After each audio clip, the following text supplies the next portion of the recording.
¿Sabes lo importante que es que manejemos algunas nociones del ámbito legal? En los próximos 60 minutos, la abogada Karen Muñoz Guzmán se dará el tiempo de explicar en su estilo algunos de los conceptos que debemos conocer, con buena música e invitados. Ahora comienza Abogarrock en Radio Universidad de Concepción.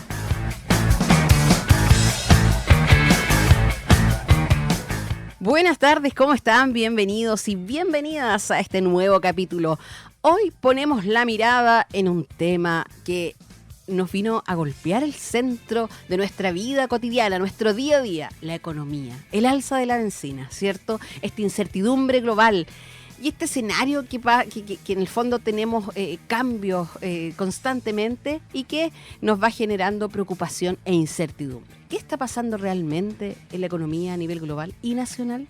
¿Cómo nos impacta? Lo vamos a conversar hoy. Soy Karen Muñoz y esto es Abogarrock.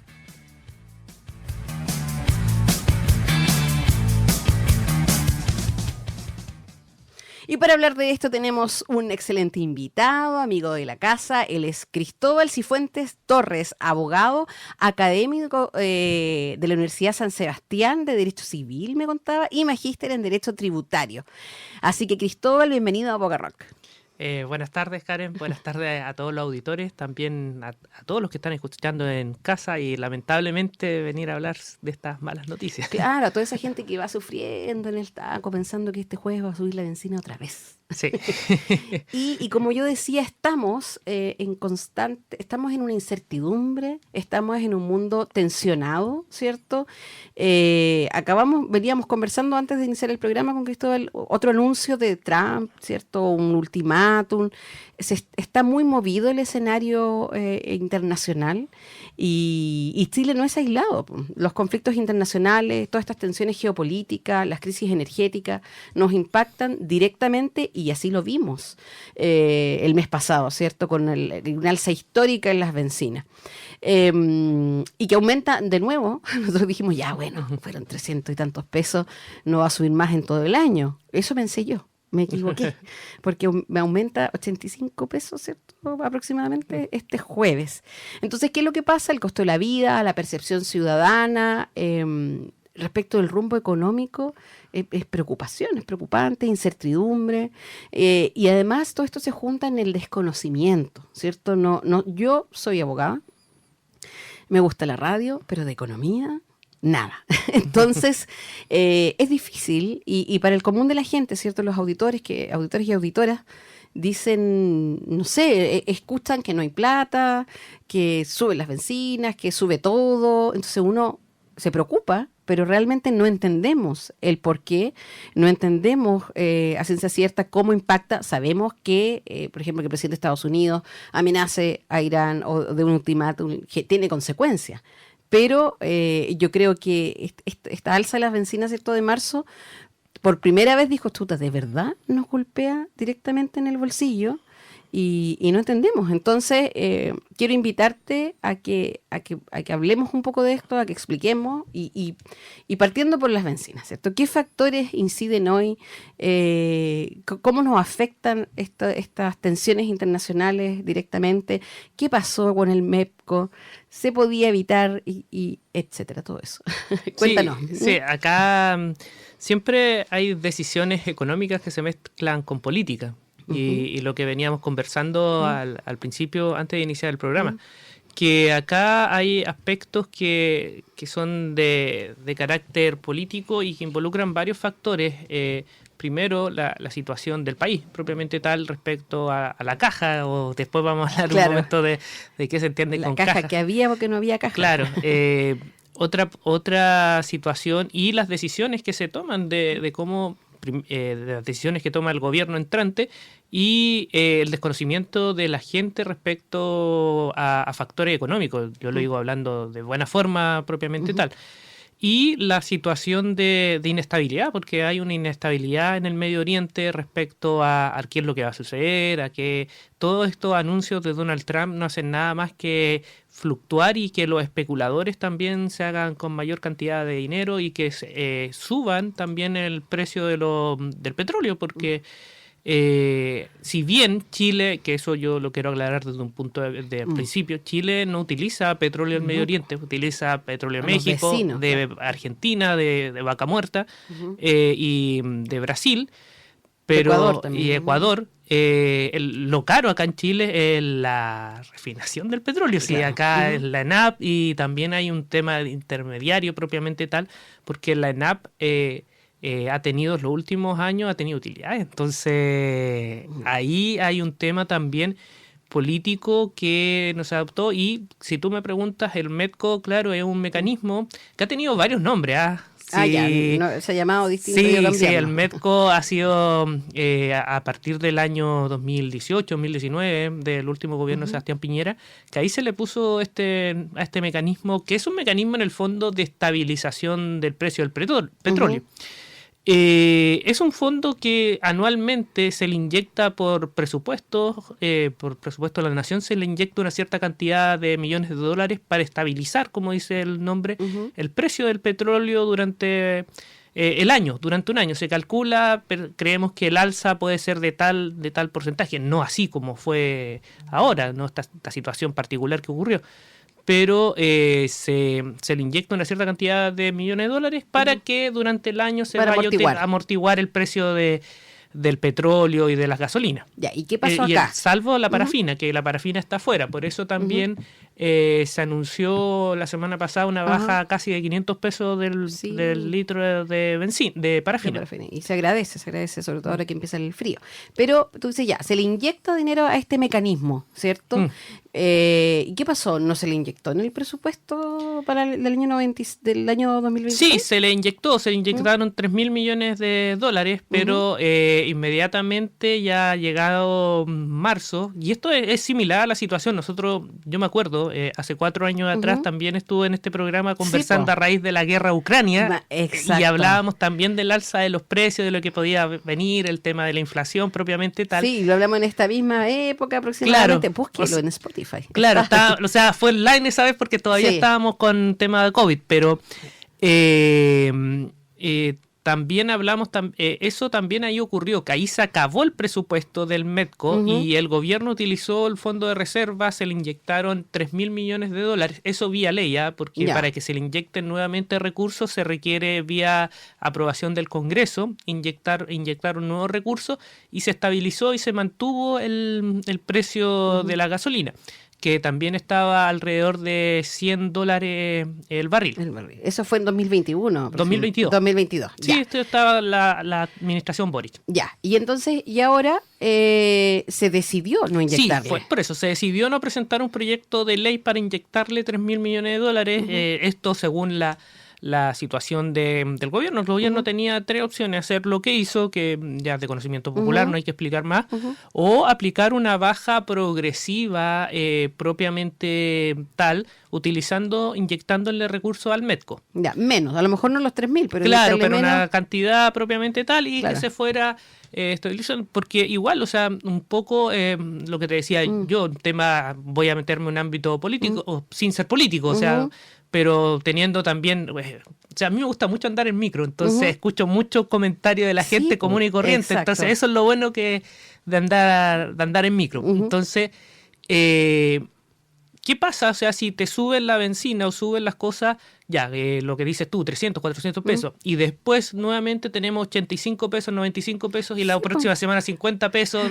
entonces la gente dice, oye, pero el gobierno no está haciendo nada, y más se juntan con otro tipo de políticas. Claro. Entonces,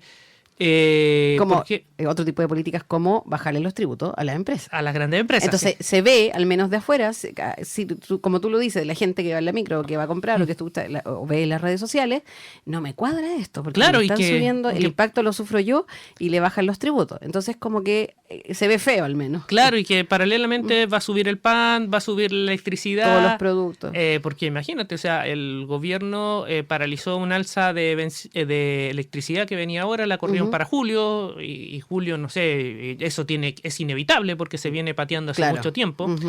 Y tenía esa opción también el gobierno y no lo utilizó. Pero o sea, imagínate, paralelamente se viene conversando a raíz del alza de 85, 95 pesos que viene el próximo jueves de otras medidas. Por ejemplo, ya inyectarle recursos al Medco, inyectarle un recurso a ENAP propiamente para que baje el precio de la refinación propiamente tal que es alto. O sea, si tú me preguntas, con el perdón de las personas, ENAP no tiene sentido, es un tema también, se está subsidiando, podríamos decir, a una empresa. Que tiene utilidades. Sí, que tiene utilidades, más encima. Como pónganse la mano en el corazón. Claro. Claro.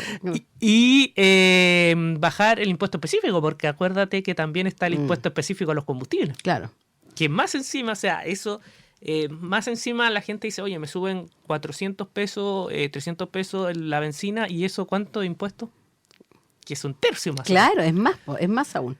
Entonces, ya, se pudo ver esto de otra manera, pero entonces tomó esa decisión. Básicamente es decir, ok, no le voy a inyectar esa plata, porque esa plata tenía que salir de otro lado y por lo tanto la vamos a utilizar y la vamos a distribuir mejor. Claro. Y uno puede entender así, buena o mala la decisión, pero imagino que esa fue la idea. Es lo mismo, o sea, de la eliminación, la famosa, también recordemos que dentro de las promesas de campaña del actual gobierno está la eliminación de las contribuciones, pese a que esa plata va a las municipalidades, porque no va al gobierno, pero quedan malas sensaciones, o sea, porque no existe educación financiera ni existe educación tributaria, entonces la gente lo ve así. Claro, se ve feo. Y como te decía yo, con estas medidas, de repente nos falta un poco más de educación financiera, para poder entender todas estas cosas que pasan, porque lo que genera el impacto en la población es de susto, de preocupación, de incertidumbre, no sabemos, y de ahorro. De hecho, comentaban, ¿cierto?, de que ahora en Semana Santa, que por lo general es un feriado largo que se aprovecha para que la gente salga, ¿cierto? Veíamos en las noticias que hubo mucho menos salidas de Santiago, por ejemplo, o hablaban en la quinta región, el comercio hotelero, de que tuvieron mucho menos ocupación también. Entonces, el impacto se siente directamente en el bolsillo. Es que por eso se habla también de que si el precio del petróleo llega a 150 pesos, o sea, $150 el barril, hay una recesión mundial. Y de hecho tú empiezas a ver signos de recesión económica con esto mismo. Y uno que también, por ejemplo, en mi caso tengo varios clientes, aparte de hacer clases, litigo, entonces tengo varios clientes y me dicen, no, o sea, las últimas 2 semanas desde que se anunció la baja del precio de los combustibles, la gente está gastando menos. Claro, porque uno mismo, o sea, es que yo te decía, a mí me pasa que ya sin saber mucho, uno dice, ok, vamos a tener como economía de guerra, y vamos a salir menos, no vamos a, en un feriado largo, no vamos a salir a ningún lado, vamos a ir a comer una vez al mes, y ese tipo de medidas, ¿cierto?, que se toman en la casa, pero es porque está esta alerta de esta sensación de miedo y de desconocimiento también. Claro, porque hay incertidumbre, y la incertidumbre provoca temor y provoca emoción. O sea, la economía se mueve en base a emociones humanas. Así es, pero cuando te dicen no hay plata como el vecino, ¿cierto?, del país. Es que aquí no hay plata, sino que, o sea, es un tema y no hay plata del Estado, pero sino acá que no tenés menos plata, lo sientes en tu casa. Exacto. Y ahí quiero ir a lo que dijiste delante, que el caja, de que hay caja, de que no hay caja, vimos, ¿cierto?, estos anuncios de un país en quiebra que después dijeron, en realidad no estamos en quiebra, sino que hay problemas de caja. ¿Es tan así? ¿A qué se refieren, ¿cierto?, cuando se dice que hay problemas de caja? Primero, el tema pese a que fue un tema de la semana pasada, el tema de quiebra me parece una responsabilidad tremenda por parte de quien haya hecho la pauta en el gobierno, usted haciendo la parte de comunicación, el que yo ahí no tengo temor en decir que están, o sea, pónganse serios, están gobernando, claro, no sí, están en campaña, no es campaña. Entonces, porque eso es algo que ven los organismos internacionales. Entonces, porque tú tienes acreedores y si tú les dices está en quiebra, tus acreedores, tú como persona, no sé, ponen cualquier persona, dice, oye, se declara en quiebra. Tus acreedores se ponen en la fila a quién puede cobrar.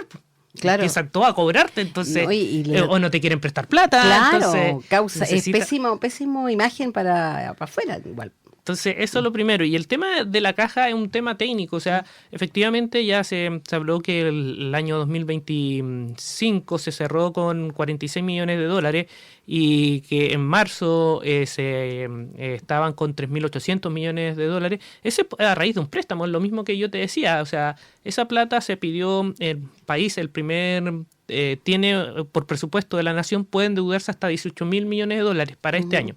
Y ya se pidieron 7.000 millones de dólares de préstamo. Entonces, el primer trimestre, y a raíz de eso quedaron los 3.800 millones de dólares. Un ejemplo es como si yo tuviera cero en mi cuenta corriente. En diciembre. Claro, llega el 31 de diciembre. Chuta. Y viene enero, febrero, vienen las vacaciones, todo el asunto.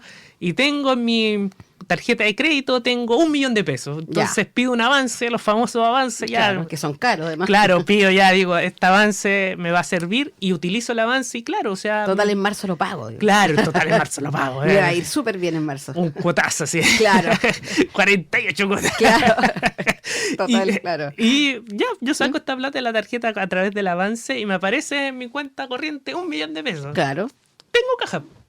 Ya. Tengo caja. Eso es lo que ocurrió acá. Claro, eso es lo que ocurrió acá. Efectivamente, el 31 de diciembre había menos y después esos 3.000, ¿fueron 3.000? Sí, 3.800 que aparecieron en marzo. Que aparecieron, pero es producto de un préstamo. De un préstamo. Ya, la debemos. Entonces claro. No es de uno la plata. Claro. Mi mamá no es de uno. Ya, entonces, pero no es que estemos en la quiebra ni que estemos en una crisis como Argentina, por ejemplo. Claro, pero es que mira, y yo también vuelvo un poco a lo que conversamos. Estas son cosas circunstanciales. No es permanente, no es una crisis permanente que va a tener el país económica. Y cuando son temas circunstanciales, tú tienes varias opciones. O te endeudas, no sé, por ejemplo, a mí el año pasado se me enfermó mi gato, no esperaba que se me enfermara y tuve que utilizar mi tarjeta de crédito para pagar eso. Claro, porque son situaciones que salen fuera del presupuesto. Fuera del presupuesto, claro. Pero no es que vaya a estar enfermo permanentemente, sino que después me voy a recuperar. Lo mismo pasa, esta es una crisis transitoria, no se va a mantener por largo tiempo. Entonces tú puedes te endeudas o utilizas los ahorros que tienes. Entonces, acá el gobierno directamente tomó una mala decisión política de traspasar el gasto, siendo que es una situación que no se sabe cuándo va a terminar y va a tener que seguir traspasando el costo a la ciudadanía. Es que eso no sabe, porque si sigue subiendo, ¿y ahí qué pasa si...? Es que, y yo te lo digo, o sea, y te lo digo también y uno tiene que ser responsable también desde un punto de vista. Yo particularmente... tengo otra visión de cómo también lo haría desde el punto de vista también. Yo lo haría así, si la gente supiera de economía, supiera todo, como la situación real del país, como lo hizo el gobierno. Pero políticamente, o sea, la realidad es que la gente no sabe de política y el golpe es demasiado fuerte, es demasiado violento y por eso también uno modera sus posiciones y la adapta a la realidad. Claro, porque en el fondo si hubiera sido de a poco habría sido menos el impacto. Y esperemos que nos siga impactando, porque esto yo escuché el otro día que cada 2 semanas iba a subir. Sí, por eso, es así. Y si está a 120 pesos, 120 dólares el barril. Y si Trump anuncia, hoy día hay un anuncio, creo que a las 8 o claro, más tarde va a haber un anuncio. Y si él dice, no, se acaba todo, no hay guerra, paz, todo se soluciona, ¿quiere decir que no va a subir el jueves la benzina? No, ya está. Pero ese quiere decir que más adelante no va a subir. Es que debiera estabilizarse el precio de acuerdo a lo que pasa y lo que ocurre es, y esto lo hablamos también a raíz de la guerra de Ucrania, está los sticky prices, que en el fondo son precios pegajosos. Una vez que sube un precio, cuesta que baje, que vuelva a la normalidad. Y ese es el tema. Y los sueldos y todo el resto de lo que la gente recibe normalmente no sube. Es que eso es lo que yo digo, porque ya nos subieron, se calma todo, pasa todo, no hay problema. No vamos a volver a la normalidad, no van a decir, ya, vamos a bajar 350 pesos la benzina, no. No, y por eso te digo, mire, cuando baja 10 pesos. Y por eso te digo, por ejemplo, hay mucha gente que está vendiendo, hablaba en la mañana con un cliente, bosques, y no se logran cerrar las negociaciones porque para cortar árboles, se utilizan motosierras, Claro. benzina, entonces No puedes calcular la tarifa. las forestales no pueden calcular las tarifas, y también hay un tema de que eventualmente también va a subir todo el tema maderero. Ay, el impacto, ¿cierto? Como nos vamos dando cuenta que todo, ¿cierto? Lo que pasa genera un impacto en nuestro bolsillo directo. Y las cosas son tiempos difíciles. Eso es lo que pasa. Vamos a hacer una pausa y para antes del segundo bloque, que espero que sea más positivo, vamos a escuchar una canción que viene justo a acompañar en estos tiempos, escenarios complejos, y se llama así, pues, precisamente, Tiempos Violentos, Hard Times, con Paramore, aquí en Aboga Rock. Hola, ¿te está gustando este capítulo? Bueno, no olvides suscribirte y hazle clic a la campanita para que te avise cuando hay uno nuevo. Nos vemos. Eran tiempos difíciles, dije tiempos violentos, es que está como por ahí mismo. Sí. Entonces escuchábamos a Medio Paramore. Oriente. Medio Oriente. Escuchábamos a Paramore en Aboga Rock. Estamos con Cristóbal Cifuentes hablando de la economía nacional y global, ¿cierto? En estos tiempos de tensión. Hablamos, ¿cierto?, del alza de combustible, y yo pensaba, ¿qué pasa si esto se prolonga? Ya dijimos que tenemos este juego, una alza y cada 2 semanas, pero ¿estamos preparados como país para enfrentar un escenario prolongado de alzas de precios en materia energética? No, porque ningún país del mundo está preparado para esto. O sea, de hecho, hay que mencionar también que el alza de precio del combustible ha sido a nivel global, pero al país que más ha subido su precio de combustible ha sido Chile. Ah, o sea, tenemos Sí, un ranking. Estamos en ranking, top sí, no, one. siempre hay ranking. Pero de los malos. De los malos. Entonces, por eso, porque los otros gobiernos tomaron medidas de mitigación del precio del combustible, entonces, por eso la alza fue menor. Ya. Entonces, tenemos, no sé, Brasil, Colombia, que tomaron medidas, Japón también, que es un país que los países normalmente también, ¿qué es lo que hacen? Tienen reserva. Japón, por ejemplo, tenía una reserva desde la crisis del petróleo del año 70 y tenía cerca de 220 millones de barriles de petróleo guardados. Entonces utilizó esos barriles para mitigar el alza de los combustibles.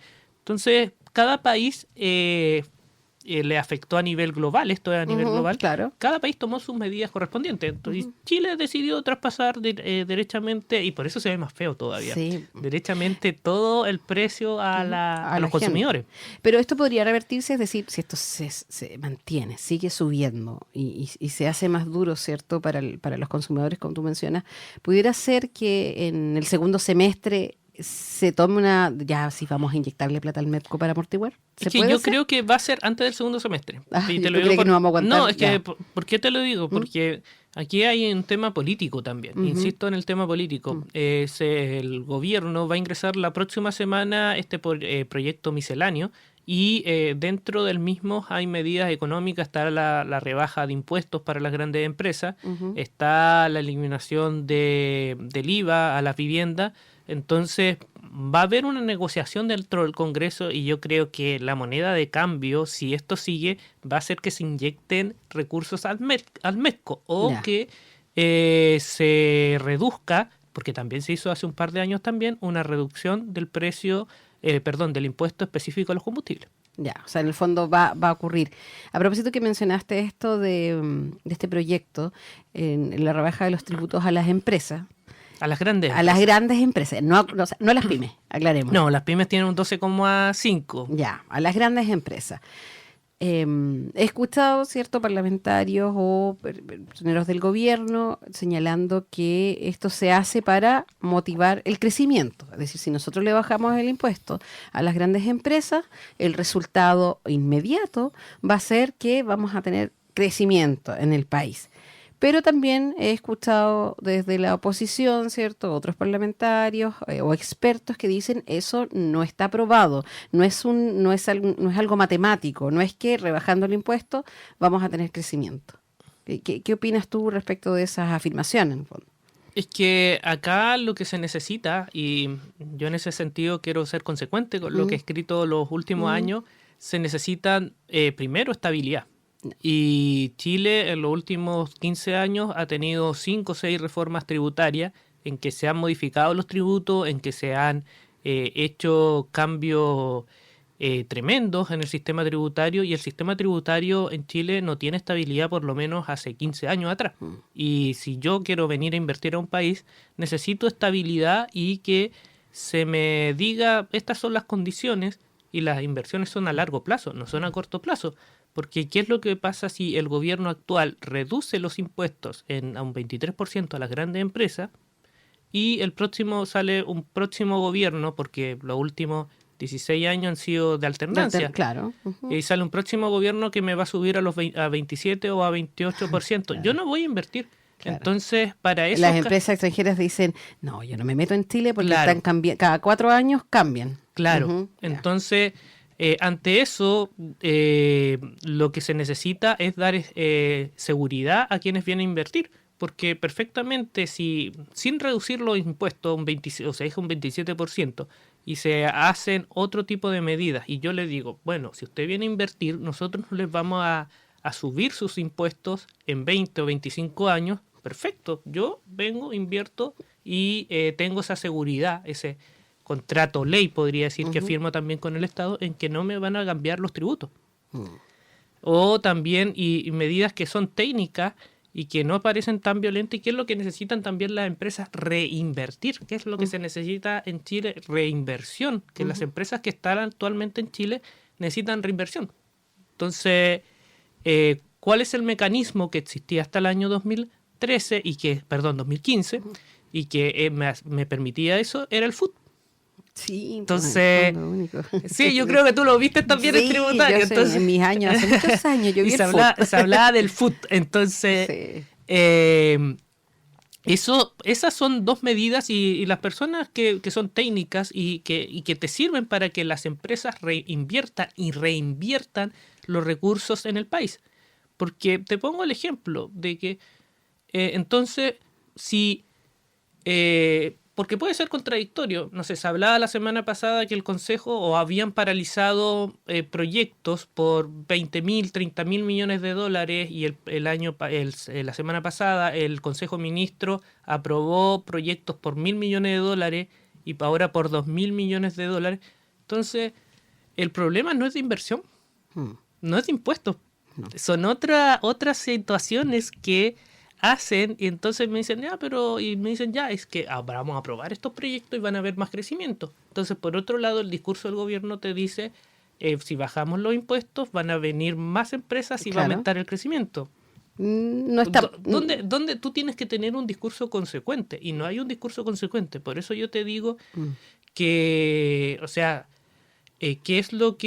¿cuáles son las medidas? Más que bajar impuestos, darle seguridad. Entonces, hay que firmar o establecer podríamos decir, contrato ley, en que se establezca una ley en que va a haber invariabilidad tributaria durante cierta cantidad de tiempo y se van a respetar las reglas del juego con quienes vengan a invertir en Chile. Y lo segundo, el tema de darle un mecanismo como es el FUT para que las empresas reinviertan, porque el FUT en el fondo es, la empresa puede tener utilidades, pero se guarda esas utilidades. Explica un poquito brevemente qué era el FUT como para... Sí, que era el FUT es la empresa tenía utilidades y guardaba esas utilidades para reinvertirlas. No se las llevaban los inversionistas para la casa, sino que quedaban en el país para hacer reinversión y se hacían nuevos proyectos y la empresa seguía creciendo. Y tenía un beneficio. Entonces, ¿qué es lo que se hizo? Se eliminó el 2015 del FUT y las empresas se vieron obligadas a repartirse la utilidad y a pagar los impuestos correspondientes. O sea, se postergaba el pago de impuestos a condición de que usted me reinvirtiera. Claro. Entonces, porque, o sea, políticamente, si tú le dices, o sea, ¿qué causa mayor impacto? Pese a que el FUT finalmente llevaba a que una empresa no pagara impuestos. Sí, por mucho tiempo. Claro, por mucho tiempo. Gigante, claro. Y estaban en un FUT gigante y se iba reinvirtiendo, ¿sí? En algunos casos, pero se había una reinversión. Pero políticamente, o sea, y si ¿qué es más violento? ¿Se baja el impuesto A la a la empresa y que suena en estos tiempos más violentos, o ya creamos el fútbol y la gente queda el fútbol. Claro, entonces no sé da lo qué, mismo, da lo pero mismo. no le bajaron el impuesto. Exacto, y además porque, como dices tú, si a mí me explicaran y me dijeran, no, es que, mira, aquí está el estudio que efectivamente dice que si yo bajo este impuesto, vamos a crecer tanto porcentaje en Chile y va a haber más empleo y va a haber, si existiera eso, tal vez la gente podría decir, entiendo. Es que existen estudios, por ¿Ya? ejemplo, o sea, Arthur Laffer escribió un libro respecto a eso y que habla la historia de Estados Unidos cuando estamos en Estados Unidos, no hay Sí. estudio en Chile. Cuando se bajaban los impuestos, efectivamente había mayor ingreso y también una mayor recaudación. Pero es un tema también, estamos hablando de Estados Unidos, Por que eso, tiene pero en Chile no. instituciones sólidas, no Claro. estamos hablando de Chile. Entonces, en Chile no existe un estudio, pero se dice que esto, cuando tú bajas los impuestos, el mayor crecimiento o los efectos son a 4 o 5 años. Ya. Estudios internacionales te dicen eso, que el efecto a 4 o 5 años. Entonces tú necesitas un efecto inmediato y que te trae mayor inversión, que tú le des seguridad a los inversionistas Claro. y que también les permita reinvertir. En ese caso, si estamos hablando de por qué, por ejemplo, y por qué y la pregunta que se genera, y voy de nuevo a lo mismo, la pregunta que se genera, ¿por qué a ellos y al resto no? ¿Por qué Claro. les bajan a ellos y no se baja el IVA? Claro. Para aumentar el consumo, si estamos hablando de un consumo de inmediato, el IVA a los alimentos, etcétera, o se baja un punto al IVA. Recordemos que el IVA estaba a un 17% al año 2022, se subió provisionalmente 2 puntos hasta el 2006 y quedó un 19%. Claro. Entonces, claro, uno no lo puede entender. Entonces, Y además me acabas de decir que el efecto, según estos estudios de Estados Unidos, es a 4 o 5 años. Y ahí vamos a ver cambio de gobierno. Y como dice, si es que tuviéramos alternancia, capaz que se suba de nuevo el impuesto, entonces no vamos a ver nunca el efecto. exacto. Claro, entonces nosotros necesitamos, como tú dices tú, resultados inmediatos. Claro, y tampoco, por eso te digo, no hay políticas tributarias consecuentes en Chile. O sea, Chile es un país inconsecuente tributariamente para un inversionista extranjero. Bueno, como ciudadano, ¿cierto? Como ciudadano de a pie, como dicen, como quienes nos van escuchando, cuesta entender y yo te digo, pero sí es importante porque tomamos decisiones económicas, personales todos los días. Exacto. ¿Cierto? Entonces es importante tener algún entendimiento, alguna certeza, porque en este minuto, ¿qué le decimos a quienes nos están escuchando? Es como austeridad. ¿Qué en el fondo podrías aconsejar tú frente a este escenario de estas propuestas, de estos cambios, de esta posible alza, ¿cierto?, prolongada? No sabemos, tú dices, podría ser la moneda de cambio que inyectaran al MEPCO, hubiera mecanismos de amortiguación, pero no lo sabemos. Entonces, hoy en día, si alguien quiere comprarse una casa, pedir un crédito, hacer un viaje, es complicado. La decisión está siendo, por lo que vemos, no gastar.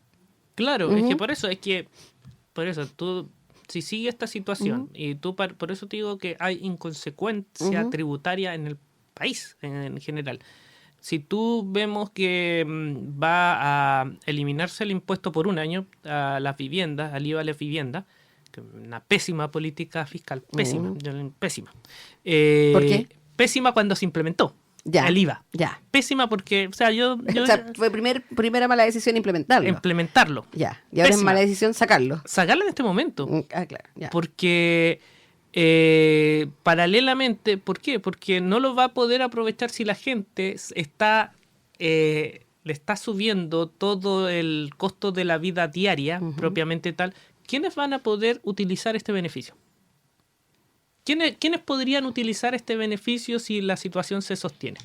Te pregunto. Muy poco. O sea, ¿Y quiénes tienen ahorro? O sea, quienes tienen recursos. Y que tienen ahorro y lo van a usar como inversión. Claro. Y se te va también y vas a hacer que una situación que actualmente de poca cantidad de viviendas que tiene se prolongue más y vas a tener más, o sea, gente que lo va a usar como inversión y va a seguir arrendando y le va a arrendar a otra. Entonces no vas a lograr el efecto deseado. El efecto deseado es que la población pueda adquirir mayor cantidad de vivienda. No que las personas lo puedan usar como una inversión. Quienes tengan ahorros, claro, quienes tengan ingresos. Y eso de la vivienda hoy en día es casi imposible. Claro. Entonces, por eso te digo que de manera, o sea, de manera, como te digo, lo digo responsablemente, bueno, aquí son son políticas tributarias que está utilizando el gobierno de manera bruta. O sea, de manera bruta, no quiero decir ignorante, porque deben haber temas, pero de manera bastante bruta y bastante sin conocimiento de causa y sin conocimiento de calles. Y que eso, lo que te digo yo, la realpolitik, o sea, de conocer un poco de cómo funciona el mundo y cómo funcionan las personas y cómo también funciona la economía. Y aquí, ¿qué es lo que se está haciendo? Y yo te lo digo, y ya se está viendo y se va a ver también, si siguen también este camino, de que van a concentrar la rabia en el gobierno y las grandes empresas. Porque, por ejemplo, te pongo otro ejemplo de que si tú, no sé, bajas el IVA y ves que la persona a quien tú le compras el pan no baja el pan, tu rabia no va a ser contra el gobierno, va a ser contra la persona, el dueño del almacén, que en el fondo claro, que usted se está quedando con la plata. Entonces tienes que generar un movimiento. Por eso, en ese sentido,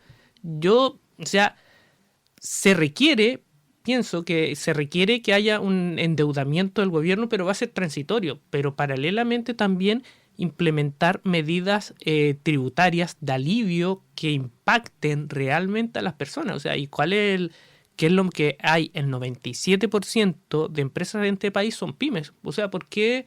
¿Y cuántos te van a pagar realmente el impuesto? ¿Por qué no eliminas realmente el impuesto a la renta por un año? O sea, lo dejas en cero. Sí. Claro, ya que estamos con estas medidas, claro, o sea, lo deja de en emergencia. Cero, de emergencia lo deja en cero por un año o baja el IVA transitoriamente. Si un punto del IVA que tú bajes son $200 millones que deja de recibir el gobierno mensualmente. Y pero el alivio que le puedes traspasar al bolsillo, no sé, va a ser de a poco. Nunca se va a traspasar, y hay estudios también internacionales en Francia, cuando bajaron también, eliminaron el impuesto a los alimentos, los restaurantes o todas las empresas le transfirieron un 65% de la rebaja a los consumidores. Nunca es 100%. Ya. Entonces, pero también... Pero es algo, pero ayuda. es algo, pero tú también... Y además es un gesto con la población. Claro, es un gesto, pero tú no tienes esa rabia acumulada contra el gobierno o contra la gente porque piensas que son, no sé, gente insensible, que no les afecta, y se ve improvisación por lo menos en esta parte como tributaria, porque no hay estudios, o sea, no viene acompañado de que nosotros vamos, por eso, si tú dices, o sea, yo te vengo a decir, oye, yo te he dado datos, sí, o sea, te he dado datos siendo... Dato mata relatos. Claro, dato mata relatos, te he dado datos siendo una persona que tiene conocimiento propiamente tal, académica, ya persona también que también ejerce, y que litiga y todo el asunto y que ve este tema en la realidad. Y que aterrizas la academia al día a día, claro. Al día a día. Pero el gobierno, que tiene expertos, que tiene varios asesores, que tienen varios títulos y todo el asunto... Que no cobran barato. Claro, que no cobran barato, que cobran cerca de 8 millones de pesos. Así vimos los asesores. Entonces, no son capaces de sacar estas conclusiones o de explicarle a la población de esa forma. Yo creo que ahí, no sé, algo está fallando. Falta de empatía, dicen muchos. Sí, falta de empatía, pero si, por ejemplo... ¿Cómo son, no sé, hablar de tan coloquialmente de estamos quebrados y no son capaces de explicar así coloquialmente la situación tributaria o de explicar la Claro, economía? Si me va a hablar en fácil, si me va a Claro. hablar con peras y manzana, explíqueme también el tema de económico. Claro. Tienes toda la razón. Si en el fondo era el tono, ok, vamos a hacer coloquiales, bueno. Claro, seamos coloquiales con Que todo. aparezca Quirós con una pizarrita explicando con peras y manzanas, pero que se entienda, porque como tú dices, en estos tiempos complejos, claro, no se trata solo de cifras, sino que también de tener empatía y de las señales que se dan. Sí, de las señales que se dan. Por eso es que el tema de la economía, cuando tú eres gobierno, se mezcla la economía con otras emociones y se mezcla también con la política. Y deja de ser académico, deja de ser un tema netamente de ciencias duras, propiamente tal, para traspasarlo o aterrizarlo a las personas. Exacto, porque al final la economía no es un tema solo técnico. Exacto. También hay tiene personas. y se mueve por emociones. Exacto, como tú lo has dicho. Y emociones hemos vivido en este programa que lamentablemente, como siempre, se nos hace tan corto, Cristóbal. Muy interesante todo lo que hemos conversado y esperemos que esto, estamos recién en abril, esperemos que de aquí en lo que queda el resto de los meses mejore. Abril, más encima en Operación Renta. Más encima, Operación Renta. Hoy sí, no olvidar ver la propuesta, ¿cierto? Sí, que esperen un par de días ahí el consejo. ¿Cuál es el consejo? El consejo de que, porque cada año se han aumentado las declaraciones juradas de renta. ¿Ya? Entonces, las personas no están acostumbradas y Ujú. se demoran en presentar las declaraciones juradas. Y las Ujú. declaraciones juradas son las bases de la declaración de renta que realiza cada persona. Entonces, mejor esperar para que se ajusten. esperar un poco para que después del 15 de abril, sé que puede ser tentador ver, me van a llegar 100 luquitas de devolución. Yo siempre decía el 1 de abril al tiro aceptar propuestas. Claro, pero si usted tiene otras personas que tienen que hacer declaraciones juradas, espere hasta el 15 de abril y después del 15 de abril hace su declaración, porque eventualmente también puede suceder que porque no ha llegado una declaración jurada, yo tenga que pagar y vea mi declaración y tenga que pagar impuestos. Tenga que pagar más impuestos. Claro. Y después llega la declaración jurada y tenía que pagar menos impuestos. Mira Entonces, qué interesante, no sabía eso. O sea, es mejor esperar un poquitito, aunque la platita se demora en llegar, la devolución. Claro, ¿cierto? pero son un par de días. Un par de días, claro. Pero es mejor porque puede ser que hayan cambios en las cifras. Claro, o tenga que pagar menos o finalmente, por eso, hay que estar... Que sea la cifra correcta. Que sea la cifra correcta. Mira qué interesante, nos fuimos con un tips. Sí. Pero ahora, ¿cierto? Agradecer, Cristóbal, que hayas venido nuevamente a Boca Rock y a explicarnos estos temas, ¿cierto? Y a tratar de desenmarañar todo esto que a veces la economía parece tan difícil y tan compleja. Y ahora quiero que antes de irte y de despedirte nos digas qué canción vamos a escuchar, con qué canción nos vamos. Esto igual quiero también, mandar saludos a mi familia y también a mi polola, que Morín, que me está escuchando. Y por eso también esta canción también, que es Sign of the Times, de Harry Styles. Harry Styles es eterno, así que... muy bien. Hoy día estuvimos bien pop. Hoy día estamos más pop. Con signos también. Con signos, muy bien. Nos quedamos con Harry Styles. Gracias, Cristóbal. Y yo me despido. Nos escuchamos el próximo martes. Y recuerden que pueden volver a oír a Boca Rock en Spotify y verlo en YouTube. Nos vemos. Chao.